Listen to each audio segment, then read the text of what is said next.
questions.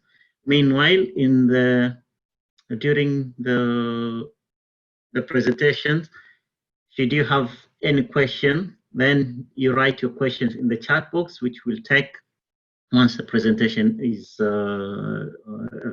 done.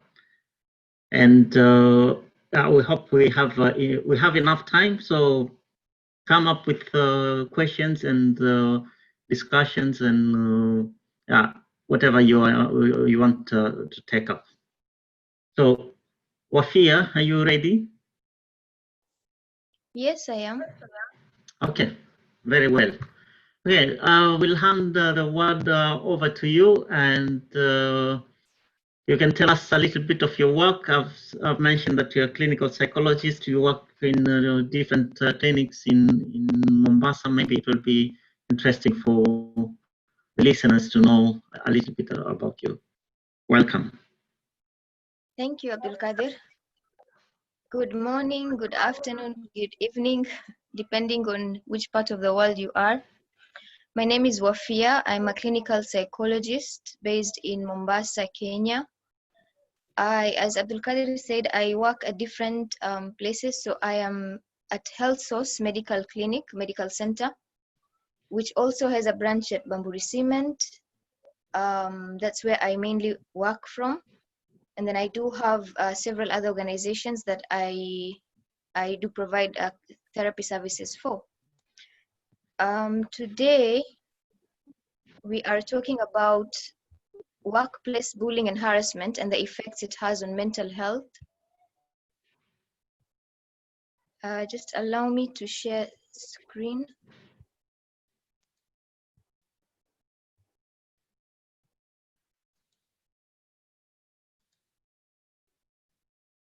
You can share now. Are you able to see my screen? Yes. Okay. Okay. So to start with, I would like to ask the question, has anybody here been a victim of bullying or harassment at work? And have you ever bullied or harassed a fellow workmate or an employee or a manager or an employer? Yes, it is possible to bully a manager and your employer. Now, I will come back to these questions a bit later, but if you would like to share what you have been through, please feel free to write it in the chat, and I will get back to it in a few minutes. So what we'll be discussing today is definition of the terms, just so that we're on the same page. Examples of workplace bullying and harassment. We'll look at a bit of statistics, the effect that this has on mental health. Now, I have to mention that workplace bullying and harassment has a lot of effects. There is financial effects, there is physical effects, but my focus is on mental health, how it affects the mental health. And then finally, we're going to look at what can we do about it. So this is there, it's a problem, but what can we do about it? Now, to start with, what is mental health? So I know the terms mental health and mental illness are used a lot of times interchangeably. However, they are not the same thing. When we speak about mental illness, we are speaking about the presence of a mental disorder. We could be speaking about depression or schizophrenia or bipolar. But when we're talking about mental health, we are talking about our emotional well-being. How are we feeling? Are we feeling stressed? Are we feeling frazzled? What are we feeling right now? We're also talking about our psychological well-being. So what does that mean? We're talking about, do you feel like you're achieving your life's purpose? Do you feel like you're able to adapt to the challenges that life throws at you? And we're also talking about our social well-being. So we are social creatures, and we have this need to belong and a need to socialize with others. So when we talk about mental health, we're talking about our emotional, psychological, and social well-being. We're talking about how are we doing, okay? Now, what is bullying? Bullying, according to Psychology Today, bullying is a distinctive pattern of repeatedly harming and humiliating others. Specifically, people who appear to be more vulnerable than the bully, it could be that maybe they are weaker or younger or smaller. So it's about harming somebody who is in a weaker position, who is more vulnerable than the bully. When we talk about workplace bullying, particularly, we're talking about situations where an individual is repeatedly or over a long time exposed to this humiliation and this harming. It could be from one colleague, it could be from a group, it could be from a subordinate, it could be from the manager, from the employer. And with workplace bullying, an important thing to note is that the person being bullied, the person being targeted, feels that they are unable to defend themselves in any way. They can't stand up for themselves. Okay? So what is harassment? Now again, bullying and harassment are used interchangeably a lot of times, and they are similar in many ways because they are both about power, a form of power play. But there is distinct in that with harassment, the harm and the humiliation targets a protected class. So it's targeting somebody's religion, particularly targeting somebody's disability, somebody's gender, somebody's race. Now, the interesting thing is harassment is punishable by law. It's illegal. So when somebody is humiliated or harmed because of their religion or their disability, they can take legal actions. With bullying, it's a bit more complicated than that. I don't know why, if maybe some organizations, I'm guessing that some organizations do have policies in place, but you will find a lot of times bullying, people can get away with bullying much longer than they can with harassment. Okay, so now with bullying and harassment, if you remember when I started, I asked, have you ever been a victim of bullying and harassment? And I also asked, have you ever maybe bullied or harassed somebody else? So the reason I asked that is sometimes we might be bullying or harassing somebody else without even realizing it. We might not be realizing that we are bullying somebody else, okay? So I'm going to look at this list. So number one, we have gossiping. I think this is the most common. I don't know if there is, I am yet to come across an organization where this does not exist. So you find that there's a lot of gossiping, a lot of spreading of rumors. Sometimes you find one employee is targeted. It could also be a manager where you have rumors being spread about them. If you have been on the end of you're the one being gossiped about, you know how this can affect you. It can be very detrimental to somebody's mental health. Yelling, again, someone that is quite common in a few organizations. Maybe you find the manager constantly yells at their employees, making them feel small. Unreasonable work demands, for example, unreasonable deadlines. I have come across this many times. You find people are stressed out, workers are stressed out because they have so much work to do and they're supposed to deliver in a time frame that doesn't really make sense. Have you ever experienced this? Have you ever found yourself maybe doing it unknowingly to your employee, to your junior? Micromanagement. You find micromanagement where, as an employee, as a worker somewhere, you do want to be able to function at your best. Like you want to put your skills at play, organize yourself, but sometimes you have a leader or a manager who is constantly trying to follow every little detail that somebody is doing, and that can be very, very frustrating. If you have been on the receiving end of this, you will know how frustrating this is. Isolation or exclusion, where you can have maybe you can have the workers excluding one worker for one reason or another. Where you sometimes you have maybe a new worker has come in and you find that they are. I saw this with one organization where the other workers were all going to lunch together. Actually, I read about this where they were all going to lunch together and one was being left out because they were a new worker. They wanted to be part of the others going, but they didn't know how to approach it because he was a new worker. He didn't know how to do it, but it did affect him very much.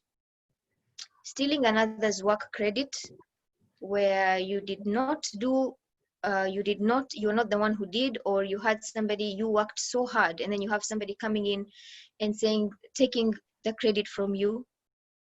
Threats, especially this with managers to their employees, where you are told that if maybe you find that you are being harassed or you're being bullied, and then you are told or do this or that, and if you don't, you will be fired.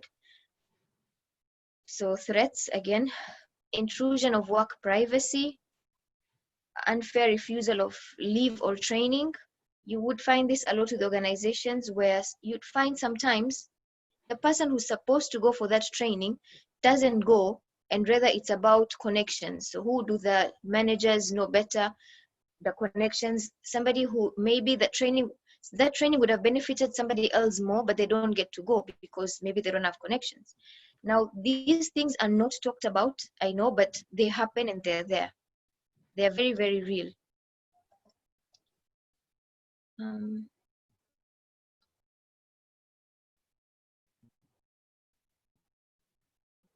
Okay. So constant change of work guidelines, policies, procedures, or standards. Now, I have witnessed this personally. I have been through this. And there was an organization that I had accepted that I was going to work for. And we had gotten to the point of signing the contract. So I go there and they've given me the contract. I'm okay, I've agreed with it, go back home with it, go back with it the next day, and they tell me, and I've signed it and I'm ready. And they tell me, oh, sorry, we decided to change the terms. So I said, okay, fine. I took their new terms, again, go through it, go back the next day, they tell me, I've signed it, and they tell me we decided to change the terms. Now, these people do it in such a way that at that time, I didn't realize that this was bullying. I mean, I did realize that something is wrong, but then sometimes you ask yourself, what is happening? Is this normal? Is this right? Am I being petty by, I mean, what is really happening? So sometimes you can be a victim of bullying and you don't even realize that this is actually bullying. So there's invasion of workspace, inappropriate remarks. Sometimes somebody means it as a joke, but I mean, it's quite offensive and it is not right. Inappropriate nonverbal behavior. I remember somebody speaking to me about, now this, it can be cultural sometimes, because I remember somebody speaking to me and telling me about how a fellow employee would, as they were laughing, maybe touch them, but they felt very violated. And they felt very violated. So you might find yourself maybe doing this unknowingly. It could be that it's okay for you, but it's very important to know, it's very important to be culturally sensitive. It might be that the other person feels like you're bullying them or harassing them and you don't even realize it. Unfair and continuous criticisms, and withholding of work information. So you know that maybe this information is you really need this information, it's really going to help you. And a manager has, but they're just not giving it to you and making it very, very difficult. This is not an exhaustive list of the examples. This is just some of the most common ones. If you'd like to share some more, please feel free to do so and I will read them out. So we've seen examples of workplace bullying, what workplace bullying is, but what is it not? Workplace bullying is not consequences for poor work performance. So if an employee or a worker has not done their part for reasons that are not justifiable, and they have to face consequences for that, that is not workplace bullying, because we do have to take responsibility for our actions as well. discipline, demotion, counseling, or termination that is justified. That does not fall under workplace bullying. So I come back to my question. Have you ever, seeing the list, have you ever been a victim of bullying or harassment at work? And it could be that maybe at that time as you were going through it, you didn't know that you were going through bullying, but realized it later. Or have you ever bullied or harassed a fellow workmate or employee? It could be knowingly, it could be unknowingly. Okay, so I do see that there is a comment where somebody has mentioned that they have witnessed bullying due to rest on employees. Okay, I don't know if you'd like to share more with us about details, maybe what happened, how was it handled? So if you want it to be anonymous, you can send your comments to me privately, and I will read out without reading anybody's names. Okay, there is one comment from Abdul Qadir. He has shared with everyone. I had a boss who was bent on making my life difficult because she was feeling inferior, probably because I had a higher educational qualifications than she did. Thank you, Abdul Qadir. Yes, this happens a lot. Maybe you can also share with us, how did you deal with that? Abdul Qadir, would you like to share with us how you dealt with it? I changed job.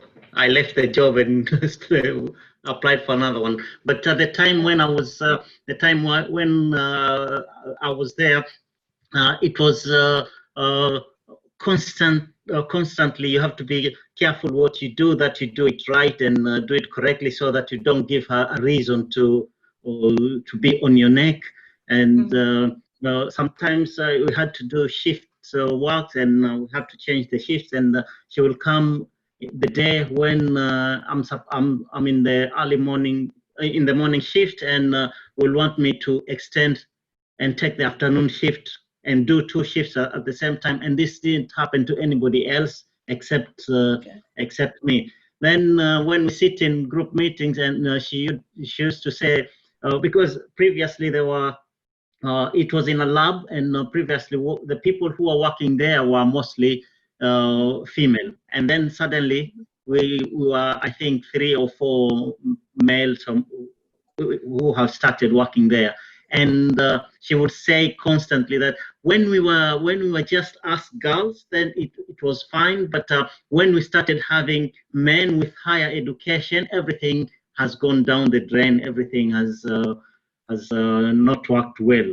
So it was continuous. But at the time I was there, I had to do my work very well, so that she doesn't get any reason to come on my neck. But it didn't last very long, because I changed the job partly because of that. Okay. Thank you, Abdul Qadir, for sharing. So that was, you see that there was that wasn't just bullying, it was even harassment, because it was targeted at gender. So there was an aspect of harassment as well. And Abdul Qadir, you are lucky, at least you got to change jobs. That is good. I mean, sometimes it doesn't always work. Sometimes somebody has to go through that for a prolonged period of time. Okay, so statistics, let's look at a bit up on statistics. Now, there was a survey that was carried out in 2008, and 75% of the people who responded mentioned that they had been affected by bullying and harassment, either as a target or as a witness. Then another survey was carried out in 2019, and 94% of those who answered reported that they had been bullied. So this is a rise of 19% in 11 years. So the numbers, 94%, 75%, those are very, very high numbers. This tells you how prevalent bullying and harassment at workplace is. Now, in this survey that was carried out, the major modes of bullying that were mentioned were aggressive email tones, 23.3%, gossiping, 20.2%, and yelling at 17.8%. Now, I reviewed some articles, and I found it very interesting that, and these are articles from different parts of the world, so I can't say it's one particular country. Most of them mention about how law firms are a breeding ground for bullies. I don't know if we have any lawyers here today with us. I find this quite interesting. I don't know what it is about law firms, why they're bullying, why they're so notorious for bullying? Do we have any lawyers here today? Maybe you could message me privately. Abdul Kadir, do we have any lawyers today? Do you know if we have any lawyers? No, I don't think so. I think most of those attending workplace safety officers and such. So, Okay. Okay. but maybe Maybe somebody has some low background. I don't know. okay. If you have a low background, please share with us. Maybe you can enlighten us a bit more about this. Okay, so a survey that was carried out across 135 countries reported that half of the female respondents, half of them, and 1 out of 3 of males had experienced bullying. And then with the same survey, a third of women and 1 in 14 of men have been reported to have been sexually harassed. These numbers are very, very high. This, I think it's something that is very prevalent, but maybe not talked about enough. Okay, so having looked at that, how does bullying and harassment affect our mental health? Remember, I mentioned that it does affect different. It affects us physically, it affects us financially. However, I am focusing particularly on the effects on mental health. So one of the most common effects are lower self-esteem. Self-esteem is how you perceive yourself. And to have a low self-esteem means you have a negative perception of yourself. Somebody sees themselves as being unworthy or incompetent. And you can imagine if somebody is continuously being criticized or continuously being yelled at, or you have that the whole, most of the workers are excluding them, maybe from meetings, from trainings, from social gatherings for the workplace, that could affect somebody's self-esteem. It could affect because you find that somebody starts questioning themselves, what's wrong with me? Is there something wrong with me? Am I not worthy? So this can dent a person's self-esteem, especially for people that already were struggling with their self-esteem. You find that it does bring it lower. And with self-esteem, you find that the person now becomes preoccupied with faults and self-blame. They become very sensitive. Maybe sometimes somebody is not trying to maybe bully them, but they would be very sensitive and see that as an attack when maybe it wasn't meant to be, but that's just because of what they've been through. Now, low self-esteem has been linked to many issues. And some of these, low self-esteem can lead to depression, it can lead to problems with anxiety, it can lead to problems with the substance use, it can lead to eating disorders, self-destructive decisions, it could lead to harming others because they're going through so much pain, you'd find that now they're also harming others, could be consciously or unconsciously. And low self-esteem does also affect relationships. You'd find they're now outside of work life. So when it comes to their own maybe marital relation or with the family or the friends, it affects because somebody who is constantly seeing themselves as unworthy or unlovable or incompetent, that definitely has a big impact. I'm seeing a comment from Gladys. I tend to think of those who harass others as very angry or frustrated with life. Some of them, yes, Gladys, I agree with you. Some of them are very angry or frustrated. Although there have been studies that have also shown some people are just very confident and they have this very overbearing personality that they just tend to step on others. Okay. Now, okay, another effect on mental health is anxiety. What is anxiety? Anxiety is feelings of worry or feelings of just being afraid, being very afraid, just dreading. And workplace bullying and harassment has been shown that it can cause anxiety disorders.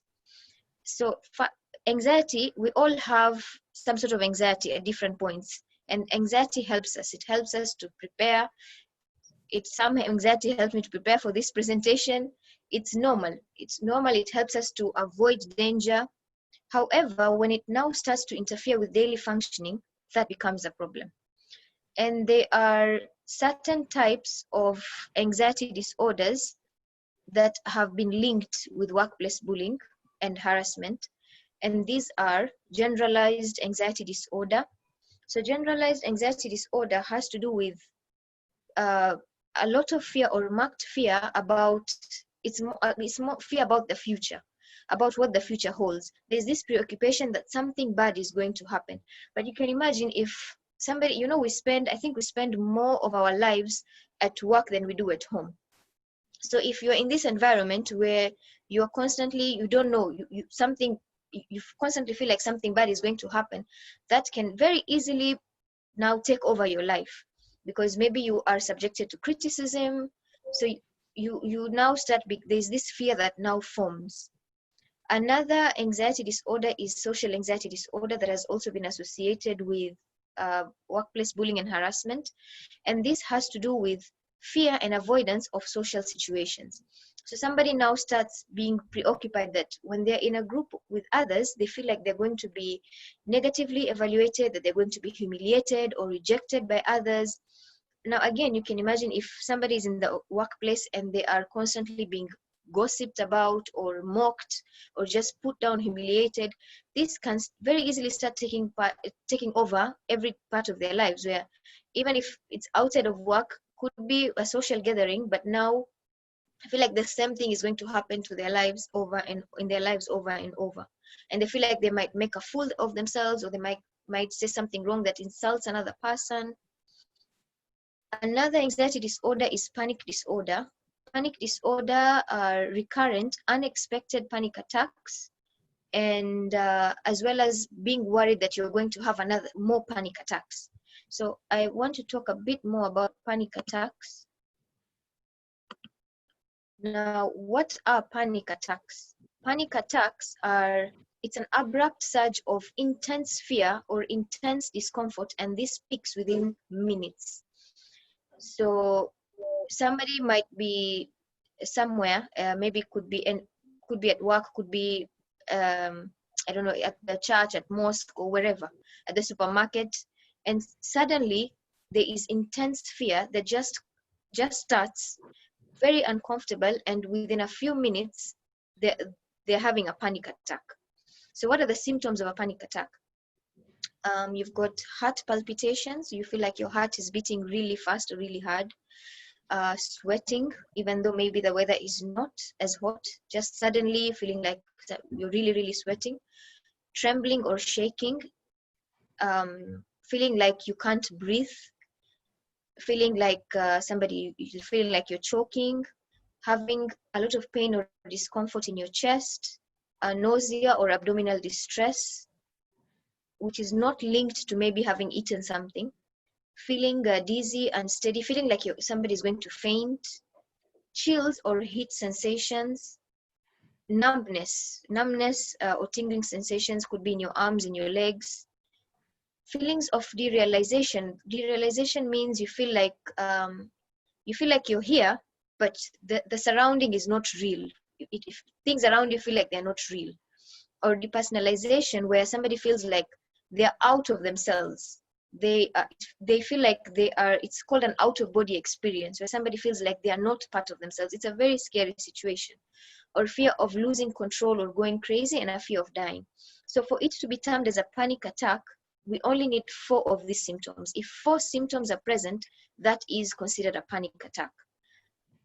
Now it varies. It can vary. It's not, I can't say that it's this and this and this for them to be it has to be sweating or trembling or feelings of choking. No, it could be any of the 4, and that is considered a panic attack. So if you find that you are having panic attacks, please do not suffer silently. Reach out to your medical practitioner or to your mental health practitioner. Just try and get help. Another effect of workplace bullying and harassment is depression. So depression, when workplace bullying and harassment does bring about a lot of stress. And when stress goes on for a long time without being addressed, it can turn to become depression.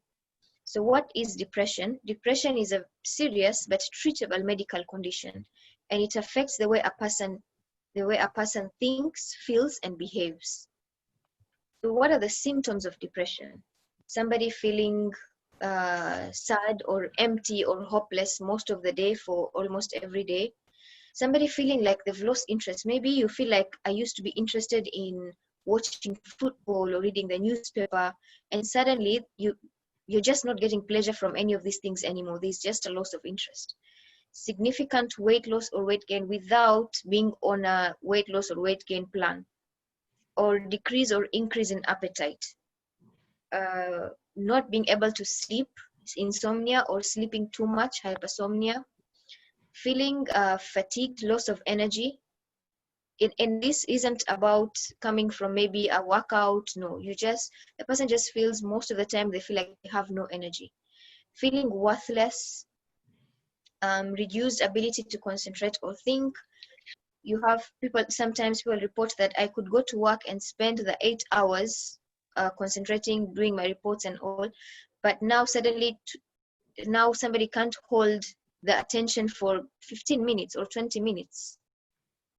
Suicidal thoughts, unexplained head or body aches. A lot of times you'd find stomach aches. I've heard a lot about stomach aches associated with depression. Okay.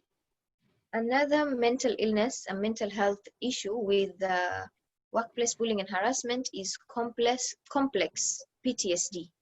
So we might have heard of PTSD, post-traumatic stress disorder. And PTSD is normally the result when somebody witnesses a traumatic event.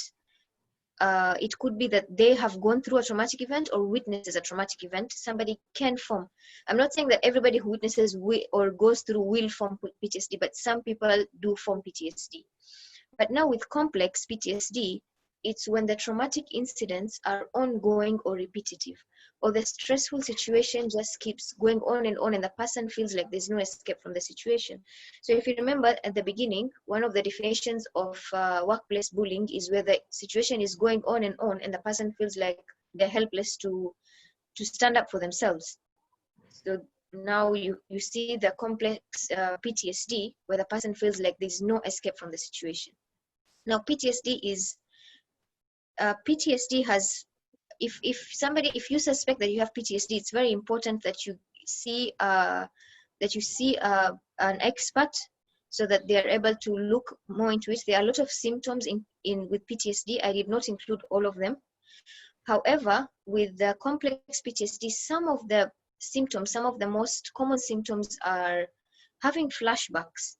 You might be somewhere, maybe doing something else. You could be at home cooking, and suddenly you just get this flashback or this memory, like as if you're back in the office and you're going through that humiliation or that harm. You're reliving that experience. Or nightmares. You find somebody has nightmares every other night. Difficulty regulating emotions. So you find that the person just starts maybe having outbursts. And feelings of detachment. Again, this is associated with, you remember we spoke about depersonalization and just out-of-body experience. So this is associated with the mental health effects of workplace bullying and harassment. Now, substance use. Sometimes, to cope with the workplace bullying and harassment that somebody is going through, you find that somebody turns to using substances as a coping mechanism. And somebody can turn, it could be prescription medication, it could be alcohol, or it could be substances. Now, with substance use, it can bring a lot of other issues, it's associated with so many mental health issues, and it doesn't only affect the user. It affects the user, it affects the family, and it affects the community. Now, this is a very, very huge topic on its own that would need another, another meeting on its own for substance use. But this is one of the problems that can that one of the mental health issues associated with workplace bullying and harassment.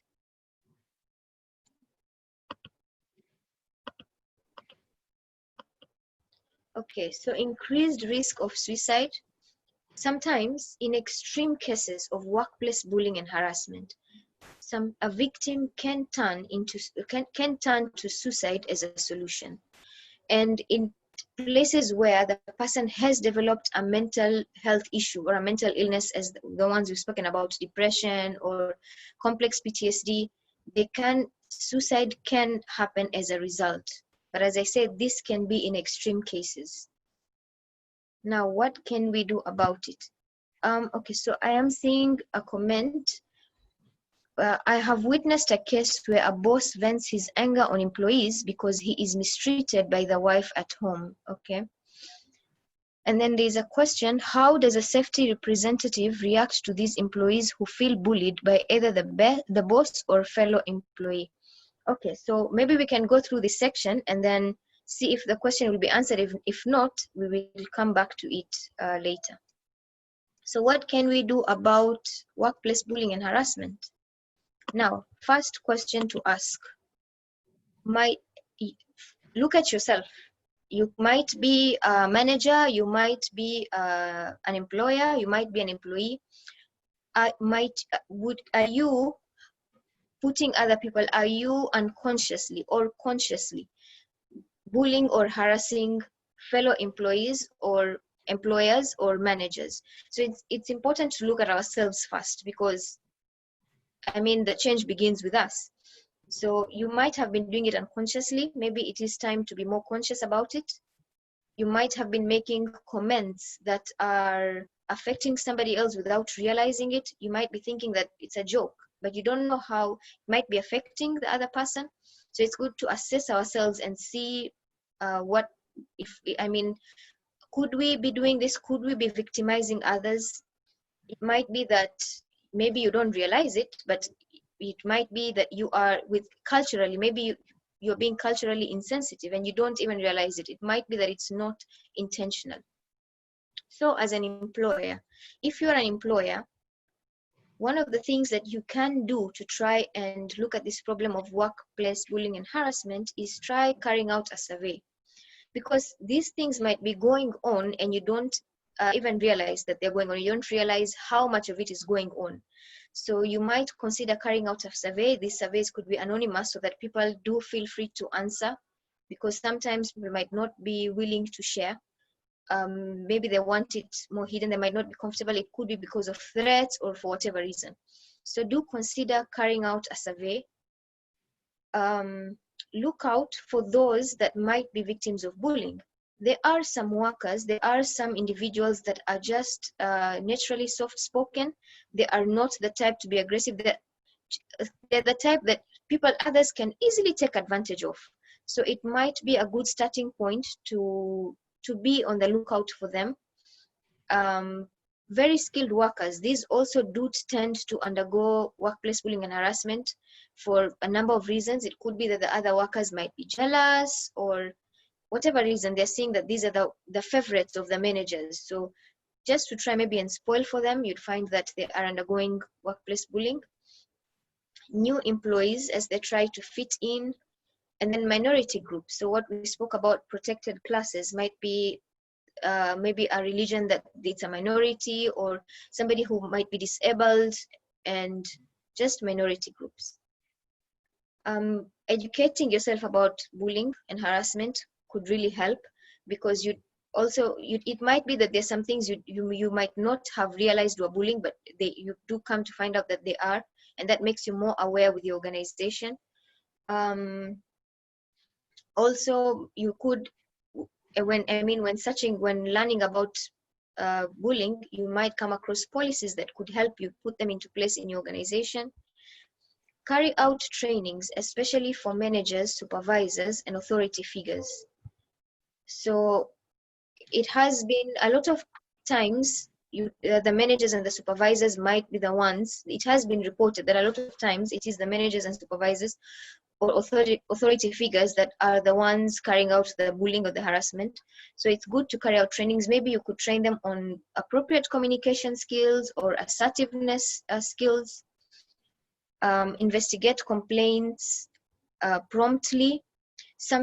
Sometimes workers feel if a worker reports that they are undergoing bullying and this is not taken, it is kind of just left, maybe because sometimes you find that the manager doesn't take this seriously. It discourages other workers from coming up and speaking out, and it discourages you. They tend to feel helpless. They feel like they're not protected.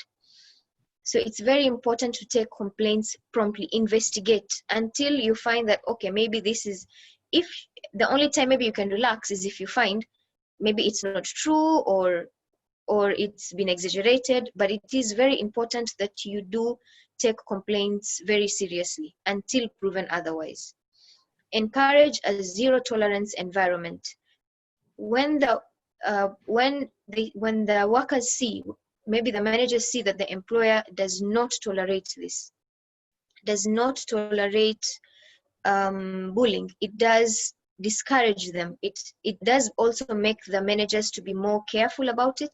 But if the employer is not being as doesn't take it seriously, doesn't encourage a zero tolerance environment, you do encourage the managers to take advantage of the workers. Something else you could consider is an employee assistance program for your organization. So what is an employee assistance program? This is a voluntary, confidential workplace service that helps employees through various life challenges. So this is where you bring in, you could bring in people to, so the employer does pay for the employees, where they get to be assessed, they get to be counseled for different issues that they're going through.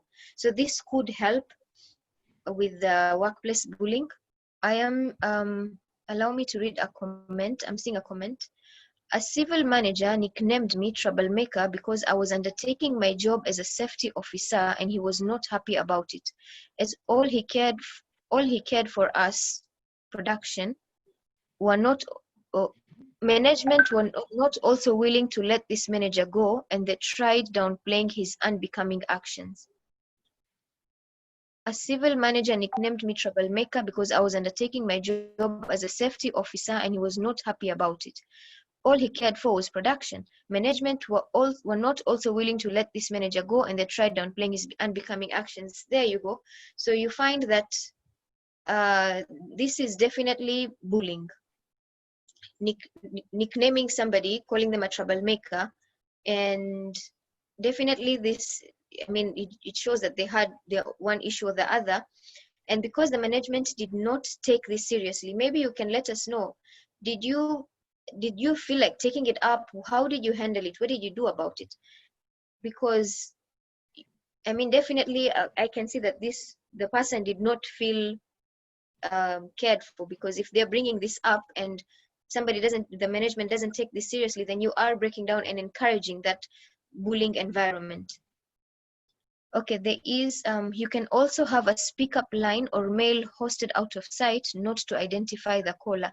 That's a good suggestion. So there's a suggestion here in how to overcome is to have a speak up line or mail that is hosted out of sight where the caller is not identified. I'm guessing this is the one who, maybe somebody reporting about a bullying incident taking place and they don't want to be known. That is a good suggestion for people to remain anonymous. Thank you for the suggestions. You can, and the sharing story, the experiences, you can keep them coming in, and we will talk more about them. So if you are a victim of workplace bullying and harassment, what can you do as a victim? Number one, you acknowledge that there is a problem. So a lot of times you find that the one bullied is denial. It could be for a number of reasons. It could be that maybe they don't think they will be protected. I mean, as you can see, somebody shared with us how they did bring it up, but they were not acknowledged. Nothing was done up to the manager. So sometimes it's easier to go into denial because, and it's not always, you can't, I mean, you might be going through this bullying and you could always say that, okay, well, I'm going through this, I'll just leave. I mean, that's not always very realistic, because that is somebody's job, and that is maybe what is supporting, that is their financial support, that is all they have. So sometimes it's easier to protect, for whatever reasons, to remain in denial rather than acknowledge that there is a problem. But see, what happens if you don't acknowledge is that this keeps going on, and it's affecting you in a number of reasons, and it can also start happening to others, and it tends to grow and just become a bigger and a bigger problem. Know your rights. As an employee, you do have your rights. Maybe go back to the contract that you signed, go back to the policies. There might be things, certain policies that defend you. Even your rights, as you could speak to an advocate, or to just know what rights you have. Because you see, with a bully, if they see that they're bullying you and you can't do anything about it, it just gives them more power. If when you stand up to a bully, a lot of bullies don't expect that. It catches them off balance, and they feel like, okay, so this person can stand for themselves. I don't have I mean, I can't go on with this. A lot of bullies don't think that the person they're bullying can stand up to them. So when you know your rights, and know what you can, the law that protects you, it could help you very much. Have evidence. Sometimes somebody might feel that they will not be believed if they speak out, especially if the person bullying them might be a very loved worker, or a very like the story that was just shared, the incident that was shared, where the management they didn't really take it seriously. But you can decide to have evidence. It could be maybe put a phone or a camera somewhere hidden and catch maybe the yelling or the insults or the inappropriate non-verbal behavior or verbal behavior. Catch it on camera, have evidence for it, or have a witness. But be smart about it. Catch it, have evidence, and then take it forward. Because once you have your hard evidence, it becomes very hard for the organization to now just put it away on the side. Speak or stand up to the bully. It might be that they're unaware that they're harming you, or like I said before, they might be very aware that they're harming you, but they don't think that you can stand up to them. Some bullies, they're really just getting some kind of satisfaction out of seeing somebody being humiliated and harmed, and they see that I can do it to this person, so why not? But when you stand up to them, you could just put them in their place. Build support outside of work with family and friends. This could really help, because if you have no support with anybody outside, and all you have, like I said, we spend so much time at work, sometimes even more than what we spend at home, and this is all you're going through, this can be very crushing for a person. So have some support outside of work. I know sometimes people focus fully on their work and they have no time for a social life or a family life, but it's very important. It protects your mental health. Do try and have time for a social life. Do try and have time with your family. Seek help from medical or mental health professionals, especially if you see that you have developed one of the mental health issues we've spoken about. If you see that you're having some of the symptoms that we've spoken about, it could be depression or anxiety, or you're just extremely stressed, don't keep quiet and suffer silently. Seek help from professionals.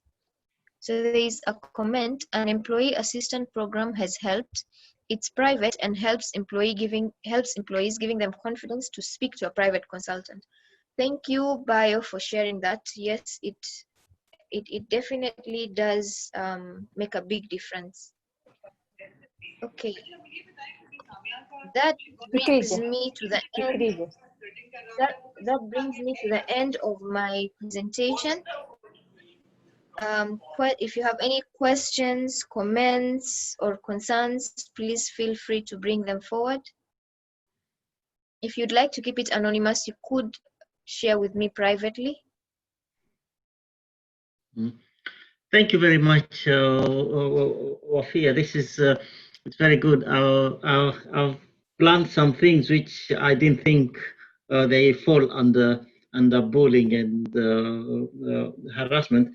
And I don't know if you received any questions from your side, but in the everybody's site, I think there are no questions at the moment. But I have a question which I would like to present to you. Maybe it's more of a comment than a question. We have in our societies, the macho culture. You have to man up. You have to be tough. You cannot be a crying baby. You are lucky enough that you got a job. So man up and do your work instead of being a crying baby that this is not happening. This is not right. This is not wrong. So how should we approach this? How should the society generally approach this? Because this is a common problem. Yes, Abdul Qadir, thank you. That is very, very true, especially for men.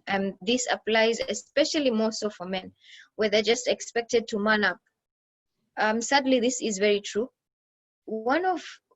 Like I was saying before, one of the things we have to realize is that change starts with us. So we need to be careful not to have, if we do find that we do have that kind of thinking, it needs to start with us, where we don't encourage such, where we don't have those kind of thoughts for ourselves, and support others as well. So if you have a friend or a colleague who comes up to you and tells you that they're going this or the other, it's very important for you not to be part of that and tell them it's okay, just man up, but rather be more supportive, try to find out more, try to help them out. Just try to be a support for your be your sister's keeper or be your brother's keeper. And I'm thinking that also educational programs would help a lot. Just teaching people that this is not the right way to think, because I mean, as much as it's toxic, but this kind of mentality, it is there. It's very true.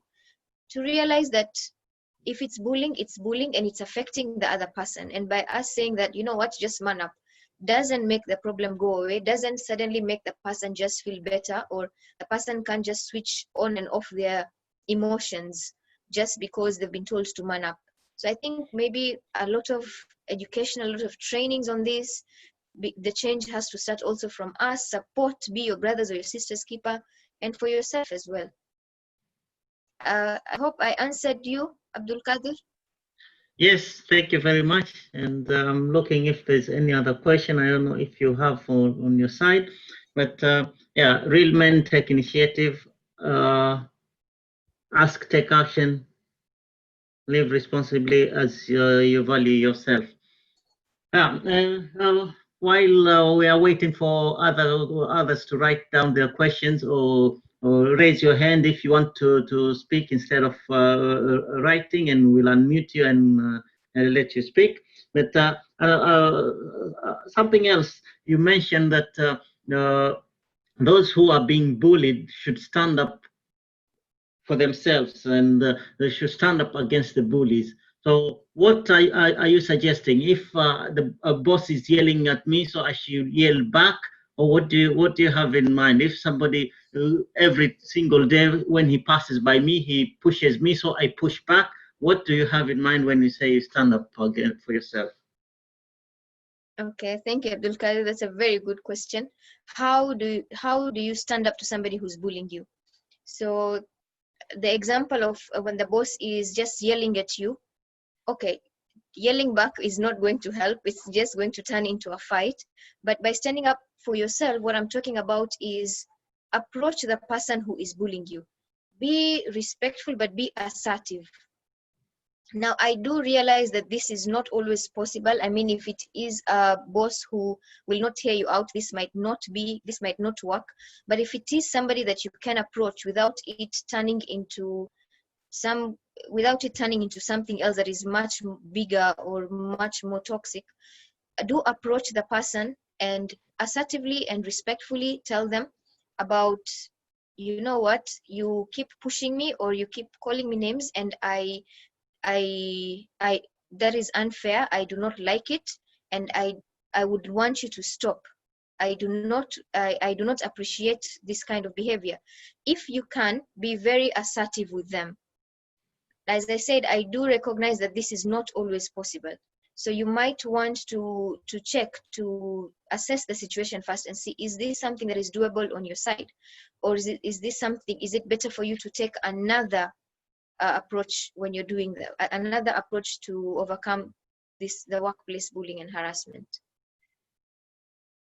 Yeah. I'm seeing a hand up. Yeah, I can unmute Ben. You can unmute yourself, Ben, and yes, you're ready to go. Thank you very much, Wafiyyah Hamid, for your insights on harassment at the place of work. And also thank you to the organizers. Now, my perspective of reacting so that you also believe that you are a man enough is what you've said. First of all, be assertive. And there are many ways of killing a rat. If visitors are in your house and there's a rat passing, you'll not chase it around. You will just tell them you have some pets and you take care of it after they have gone. So these people who harass others usually have their good portions also. So I would approach that person when he's in a good mood. I would tell him his goodness. I would tell him how he has done good things, because nobody just does bad things, and how he has or she has responded to other employees. And then I will put my case forward and will be very assertive, and will require feedback from him. So if it is sexual harassment, I would tell him I'm feeling sexually harassed when you do this and that. However, what would you do differently that would not make me feel that I'm sexually harassed? If it is shouting at me, I will talk at a low tone, and I will make sure that I get feedback from him that maybe he is not just shouting. Maybe that is his way of speaking. It's like, for example, a wrong example is like Atwoli. I always ask myself, how does Atwoli talk even to his children or his wife? Because he's always shouting, but that is his nature. So if I agree that that is your nature, then I may be able to take it in. But if it's only me that you shout to, then I'll be able to ask you to talk to me in a lighter tone. My thoughts. Yeah, thank you, Ben. That's a very good way. I think it's being smart about how you approach. Yeah, I like the example that you don't chase the rat in your house when you have guests, but you wait until everything has calmed down and then you start chasing the rat, maybe putting some traps and poisons instead of going round with a heavy rungu. So there's a comment which has come up. Wafiyyah, if you would like to comment on that. I think mental health investigation programs, if you invest in informers who act on intel reports and what employers go through, most employers will share their predicament with fellow than reporting. Mm-hmm. Yeah, that's also a good idea, where you have, again, I think all this also goes maybe hand in hand with the survey form that people can answer anonymously, and carrying out an investigation. I think that's a good idea. Ben, your hand is still up. Do you want to add something more, or it's from the previous input? That is the previous hand. However, I would also want to add something on anxiety. Anxieties are created by different emotions, different beings. And when we are over anxious, sometimes we overreact also. And therefore, we need also to learn the people's behavior, even if it's the boss or the employee.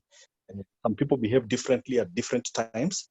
And therefore, if I am to avoid getting confrontational, I would make sure that I learn this person's behavior, this person's character, and therefore avoid instances that will make us collide in terms of that particular period. So it's something that I've also thought of, but my hand is down now. Thank you. Okay, thank you very much for that additional input. One thing which I find very interesting and necessary is how much does the workplace regulation address issues on bullying, on harassment? Do you have any idea about that, Wafiyyah? Or maybe somebody else is more conversant about the regulatory part of harassment and bullying?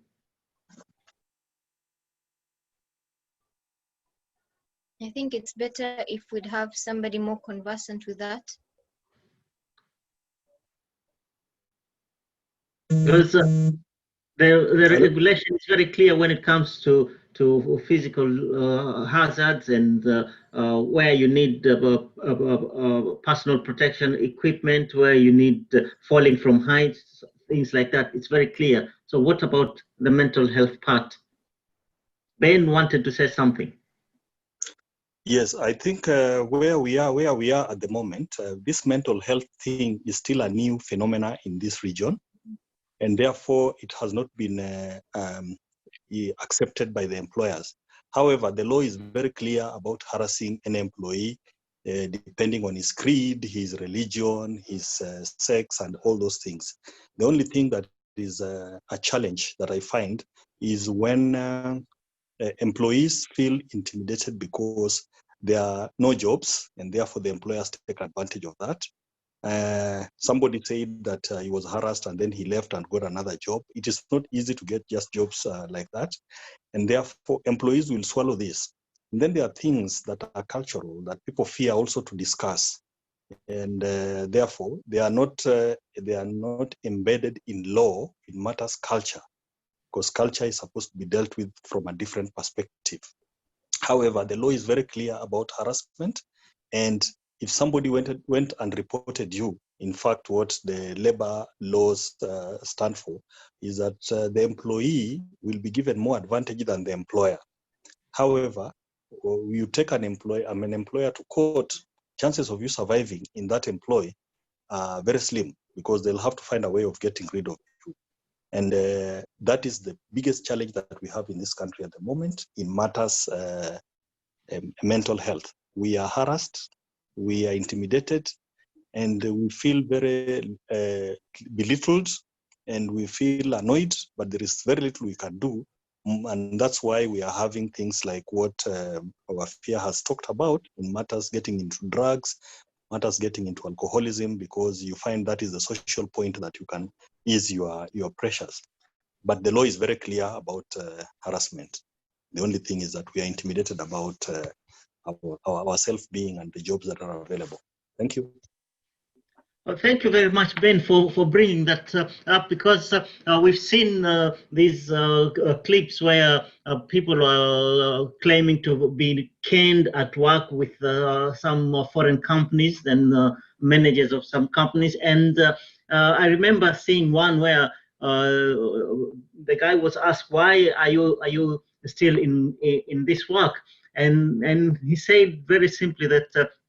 This is where I get my bread, and I can't leave it. I have a family, so if I leave it and I don't have any other job, that means my family is going to suffer. So he was willing, and although he knows it's not okay, but he was willing to take that punishment. If they come late, they get canned. If they do something wrong, they get canned. So he was willing to take that punishment, but to keep his job. So the issue of not having the opportunities to change jobs is something which not only affects us on the mental health part, but also the physical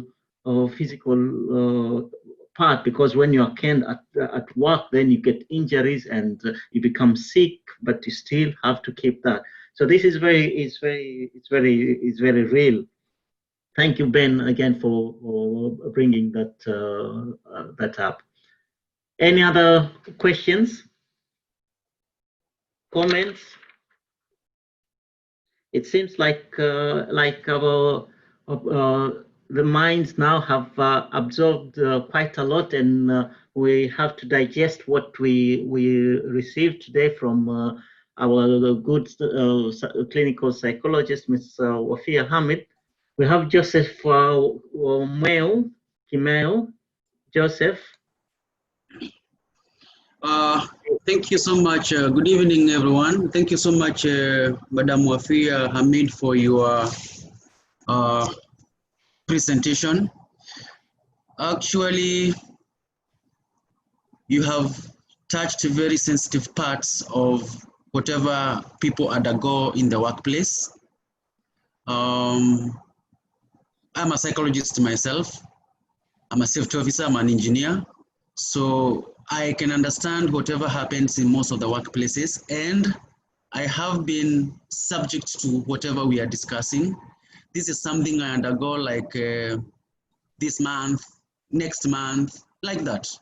But I know of ways which are very much simpler, and I'll speak about what Ben talked about. That is one. You make sure that you understand you have pets, and you take care of the pets when the visitors have left. Second, you make sure that you will avoid the person who is causing you all that bullying and harassment. Just try to avoid the person. Avoid the stressor. In this way, you not avoid to do your job, or you not avoid to do whatever you are employed to do, but you make sure that whatever they will say, you will support it and add whatever you need to be done. Like, don't you think, Joseph, this has to be done this way? Yes, sir, it has to be done that way. And also, it can also be done this other way. So in that, they'll be able to support you in a way like, yeah, Joseph is okay. Thirdly, we need to learn to understand ourselves. If you don't understand yourself, there is no way you'll be able to understand the other person. What do I mean by this? In our duties, especially like safety officers, some of the time you get your pressure from wherever you'll get, the client wants that, and the employee is not doing that. And also, you'll go and try maybe like to harass or bully an employee, either knowingly or unknowingly. So what do I mean? We need to understand ourselves. Make sure you know you don't do the bullying or the harassment. And if you do, make sure you also understand the other person who is doing the same thing to you.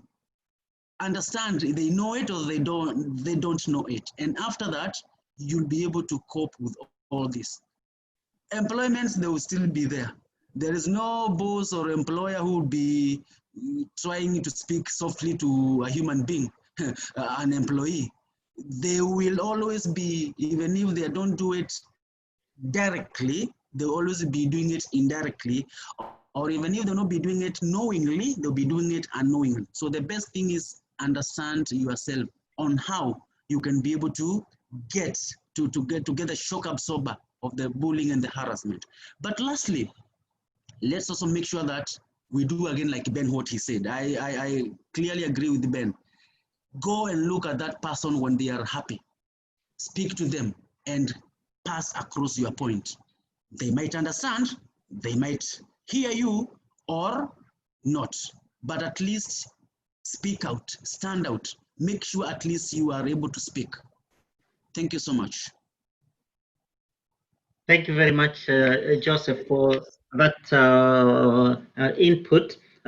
Just one thing, among the last things you say is that if I got it right, that the employer there'll be no employer who speaks lightly. There will always be a harsh. I don't entirely agree with this. Although the employer has to be firm, but in the firmness also has to be reasonable and realistic, and the way it's presented matters a lot. So, but the input is very good, very practical, and it helps a lot. And as we've heard from our presenter and from all the discussions here, the one who is being bullied, you have to do something. You cannot keep quiet and let it continue, because it could be the one bullying doesn't know that he's bullying or she's bullying, and the circumstances have to change. We don't have the luxury of changing jobs just because we don't agree with the boss, or the boss doesn't like me, and we have the cultural aspect which comes in, which is something we also have to work up. Before I give the word back to Wafiyyah, I would like to say about to tell about the next webinar that will be on 14th of September, Monday 14th of September. And we have invited Dr. Elizabeth Goffeng from the Norwegian National Institute of Occupational Health. And she is going to talk about shift work and extended working hours, working for longer hours than normal, what that does to the workers and how it affects the workers' health. So the next webinar with Dr.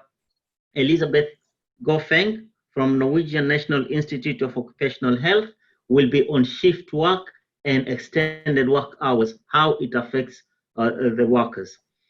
Wafiyyah, do you have any last words? And what should we, if you could give us one pearl to take home with us, what will it be?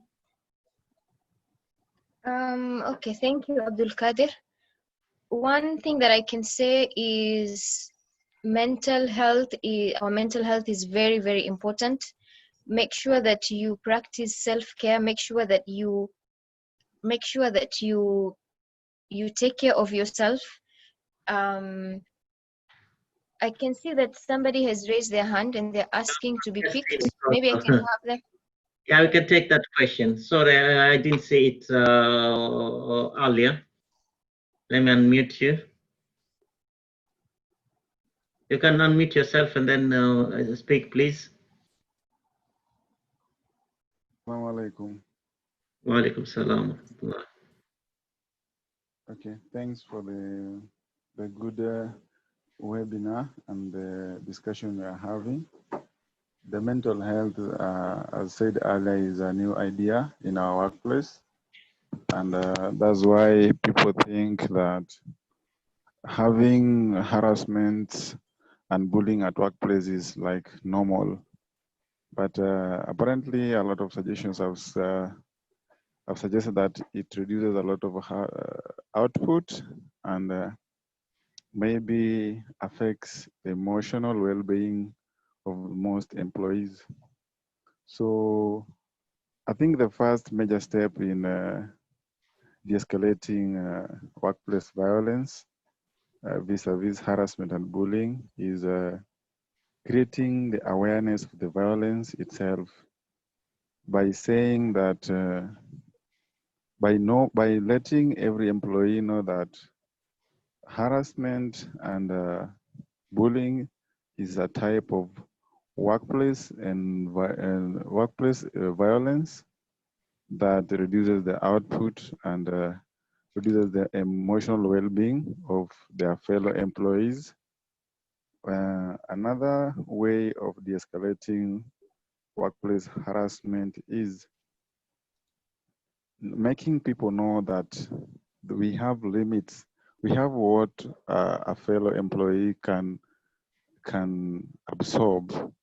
When you are pushed by maybe heckling or gossip or being pushed to perform more than your output, or maybe when there is a lot of discrimination, it really affects you. It gives you insomnia or hypersomnia, as indicated by Wafiyyah earlier.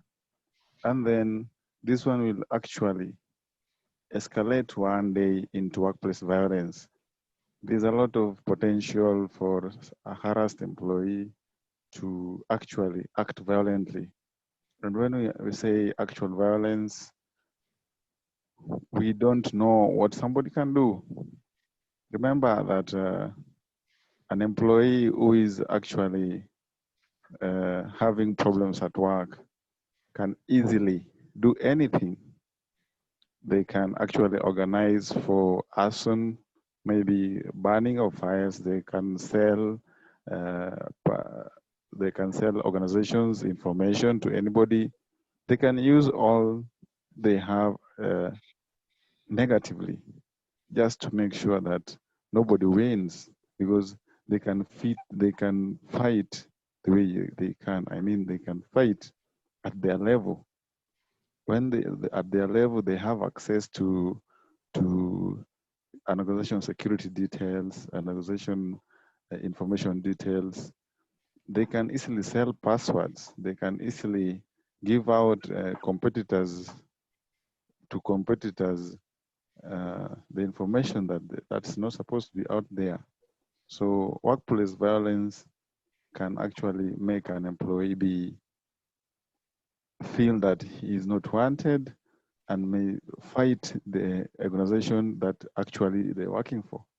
So, and mental health is something that is new to many organizations, but deep down it hurts most economically, socially, or even the image of the organization.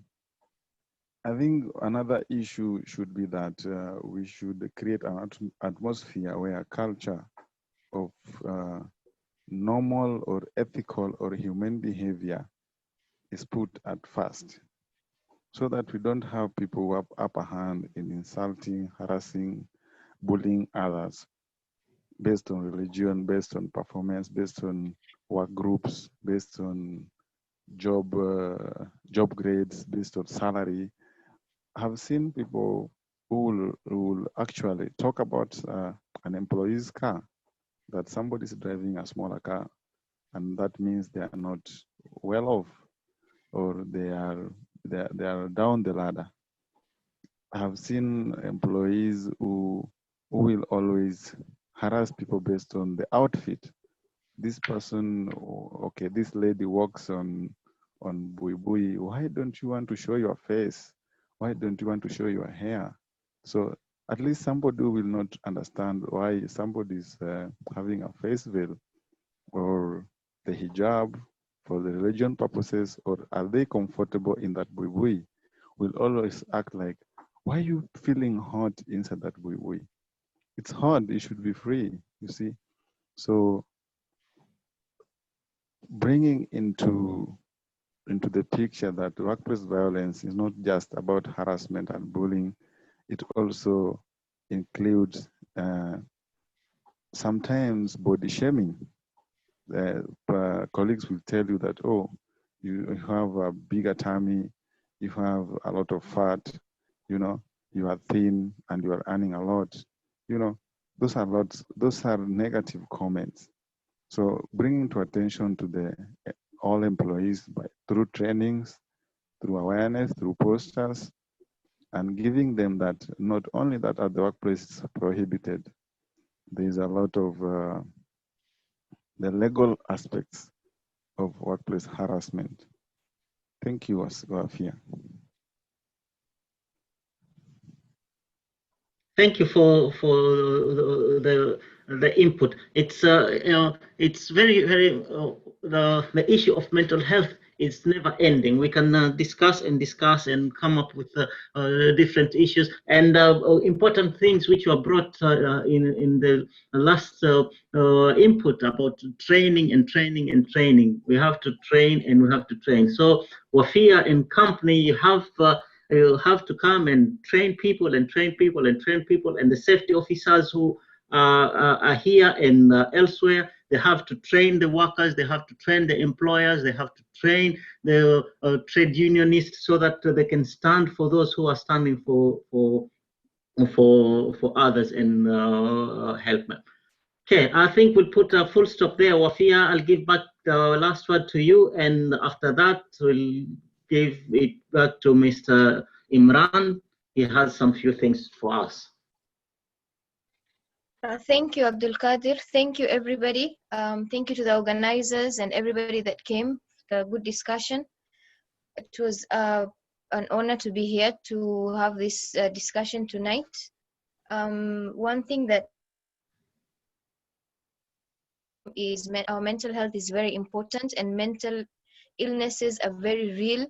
So make sure you take care of your mental health, practice self-care, make your mental health a priority, and be your sister's keeper or your brother's keeper. So thank you very much, and I hand over to Imran. Thank you as well, Wafiyyah. That was a very wonderful presentation. Again, I have to agree with Abdul Qadir. It's a very wide topic. I think we can spend hours and hours discussing all the particular points that entail this particular topic. Again, if you have time for one more question, I'm sorry for bringing you back. But consider this scenario that happens in most startups. And you find that there's a lot of startups nowadays. You find that when startups begin, they start very small. So you have this small team of people working on this idea. And then you find that they have this very close bond. And then as the company grows and people more people join the team, you find that it is hard as a newcomer to fit into the team. So in most cases, people are willing to sacrifice a part of their dignity and accept bullying or something like that because of that overwhelming feeling of wanting to belong. So what kind of advice would you give people who are facing such a scenario? And what kind of advice would you give managers for startups? How can they identify the telling signs that maybe the core team of the startup is misusing their status as maybe as the first employees of the company? So how can a manager tell the signs? Maybe very briefly, you can have some advice.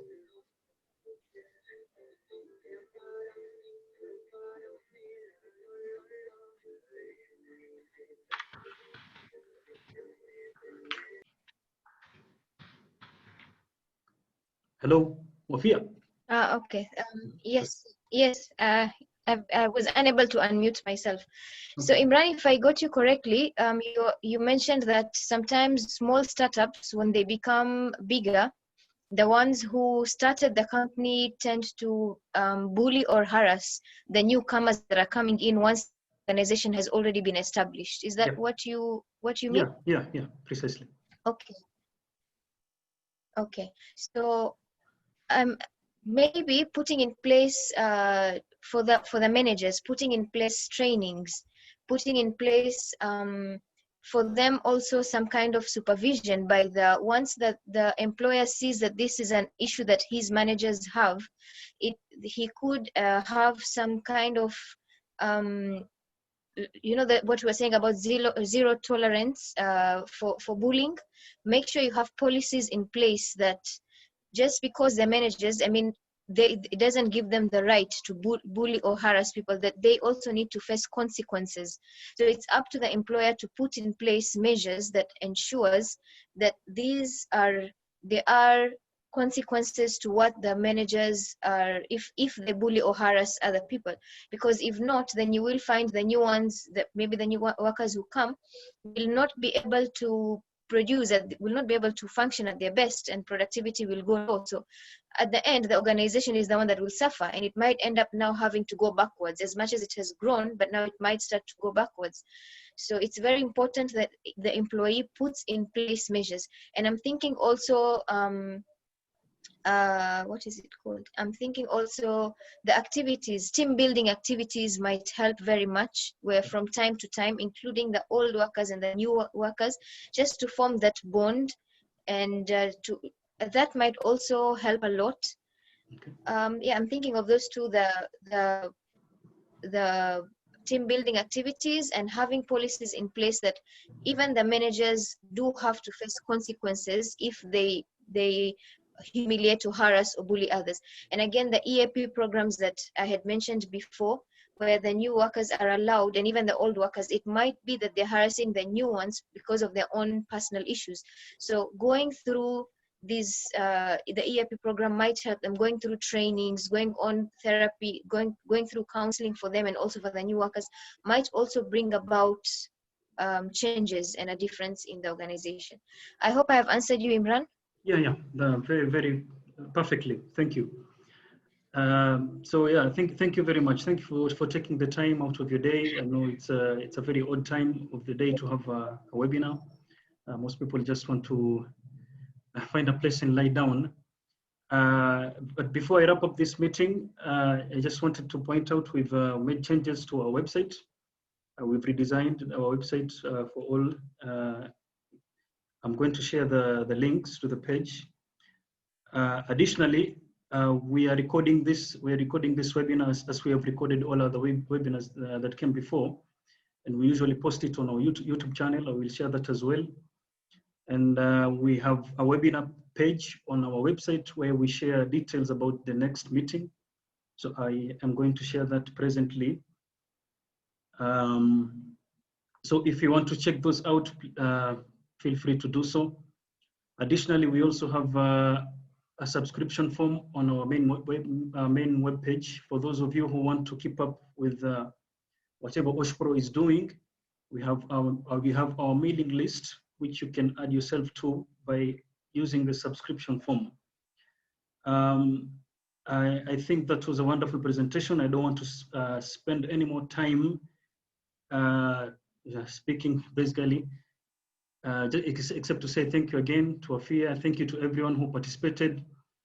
I think this is the first time that we've had people participate actively through basically not just text, but talking as well. So I just want to say thanks to Ben, to Joseph, and to a friend whose name I'm having trouble pronouncing. Thank you all, and have a good night. Thank you. Thank you for the presentation, Kibet and Getich Paul. Ben, thanks. Thank you as well. Okay, good night, everyone.